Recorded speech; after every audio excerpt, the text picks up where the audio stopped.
Sup y'all, it's me, it's your boy Asmongold, and today I wanted to show you guys how to get all the achievements required for Glory of the Legion Hero and Vault of the Wardens Mythic.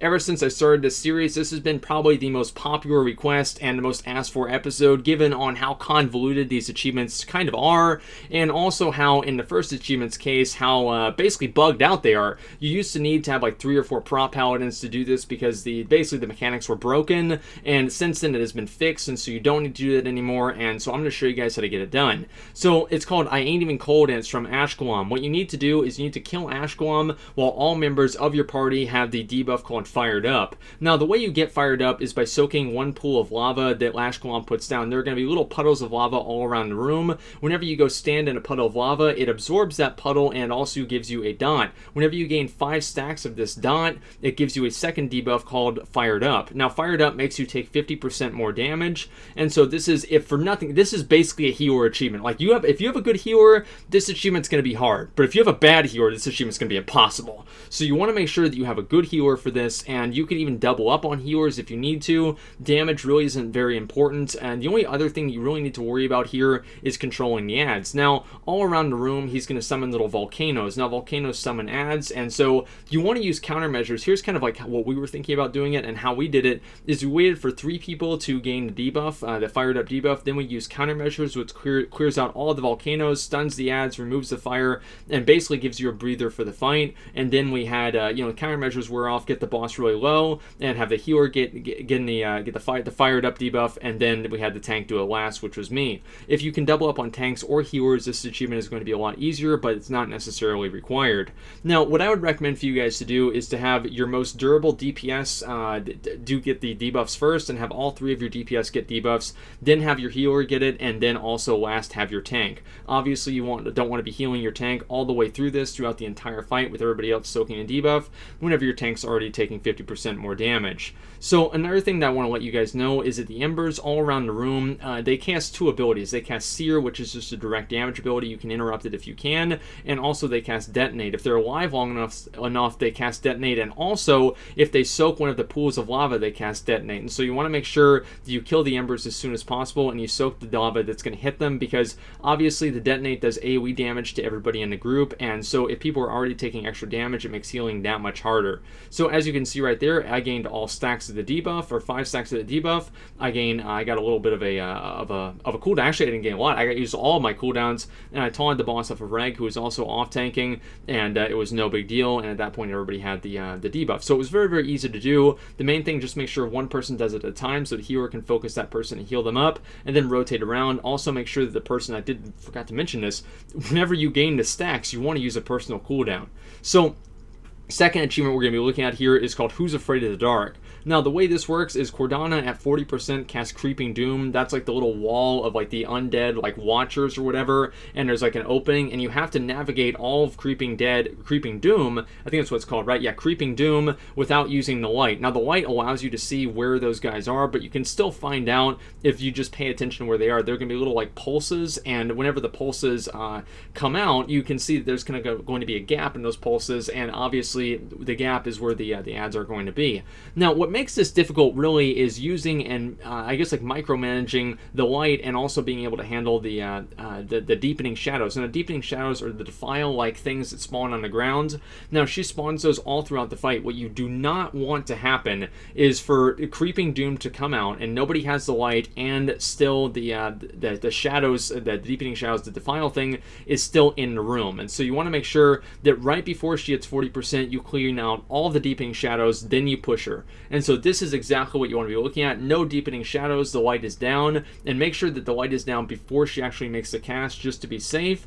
And now you can just go right through it. It's not very hard, you just need to pay attention. There has been no confirmation one way or another if actually hitting one of these, even though you're not using the light, fails the achievement or not, so I cannot confirm that. If somebody in the comments knows, go ahead and let me know. As you can see right here, we got kind of lucky with the different ones, and having a hunter here helps a lot, because hunters can use flare, and that shows the hidden guys right there, and also it can show like the different little ads that she spawns, and so you don't need to take the light over there. after she comes down, I would recommend not even getting and using the light until whenever she actually does summon the ad here, the Vengeance ad, because it makes her immune to damage. Then pick the light back up, expose the Vengeance ad, and kill the ad, then kill the boss. What I would recommend for you guys to do is, as soon as you kill this ad, pop every fucking cooldown you have and burn her down. If you go into a second Creeping Doom phase, it can really make things complicated, and then you have to throw the light down again. And so if she is going to do that, just wait for whenever she's about to cast Creeping Doom, throw it down again, and try and burn her down. So basically what I'm trying to tell you guys is, just make sure that you do not even have the light whenever she casts it, and you can pretty much burn her down in the different, like the period between whenever she comes down from the first Creeping Doom before she comes into the next one. That's what I would recommend for you guys to do, and it's not really all that hard to do. It's just requiring everybody to save their cooldowns for that point. Ultimately, this is a micromanagement on the defiles that happen, and making sure that you don't have a defile or one of the deepening shadows going into the going into the Creeping Doom phase. Now, this is us trying to do it on the first night of the expansion. We did not have the DPS, but we did do the second to third achievement, actually called a Specter Illuminated. Now, the way this works is that you have to take the light, and you actually have to kill the last boss in order to do this. And so you can't just like turn it right around. If you do that, I think you lose it whenever you go up the elevator or something like that. But after you kill the last boss, Cordana, take the light and take it all the way up to the second boss, where the second boss is. What's his name? I honestly have no idea what the hell his name is. It's an Inquisitor Tormentus or something like that. Take it up to his room, and I'm going to show you guys where to go. So you take the light all the way up here, and if this light isn't showing up, you can find another light, and it's not really a big deal one way or another. And you go up the elevator, and there's a little area, there's like the little alcove in between like the Glazer's room and where Ashkelon's room is, and you have to go between those different corridors back and forth. Now, as you can see right there, I'll show you in just a minute. And also, so here we are, I'll show you guys how this works. So basically, there are these little wardens that are walking around. You have to find one of the wardens and follow it all the way into one of the end rooms. Whenever you follow it into the end room, it will summon these ads. It will summon a Tyrion or Tirathon. I don't know how to say his name. And then also it will summon Cordana, I believe, second. And then the last person it will summon is Inquisitor Tormentus. Now, these ads kind of have like an enrage ability at about 15 or 20 seconds in, and so you want to make sure that you burn them down as fast as possible. I'll show you guys with the last boss, what happens whenever you don't.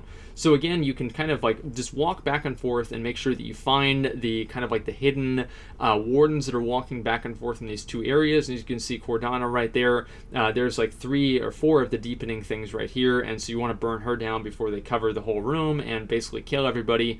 So as I said, this is kind of a DPS race, and so if you're having trouble here, just go ahead and wait a little bit longer and make sure you have at least a couple people that have their cooldowns to make sure that nobody else dies. Now, the last guy here, Inquisitor Tormentus, like we had no idea, because as I said, we were doing this the first night of the expansion. We had no fucking clue what to do. So there's Inquisitor Tormentum, not Tormentus, excuse me.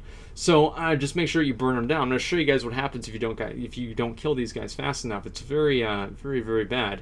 So basically, you just run back and forth across this corridor, follow the little kind of like halfway invisible warden guys into the end rooms. Tormentus spawns in the middle room. Burn them down as fast as possible before they do their kind of ultimate like insta-give enrage mechanic. And so right here, what he's going to do is he says it's something called like basically like fuck your day up. That's basically what the achievement's called. And he summons like 10 of these avatars of shadow, disorients you, everybody's dying. Like, I had no idea what was happening here. And we had people bubble, like reg bubbled, and somehow it died.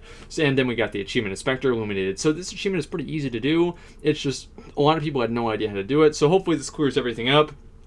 And especially with the first achievement, it was very, very hard to do pre-nerf. Of course I did it, but just a little bit of a humble brag there. But anyway, guys, that's how to do all the achievements required for Glory of the Legion Hero in Vault of the Wardens Mythic. If you guys have any other questions, go ahead and let me know. If not, hopefully this helped you. So, thank you for watching, and like, comment, and subscribe.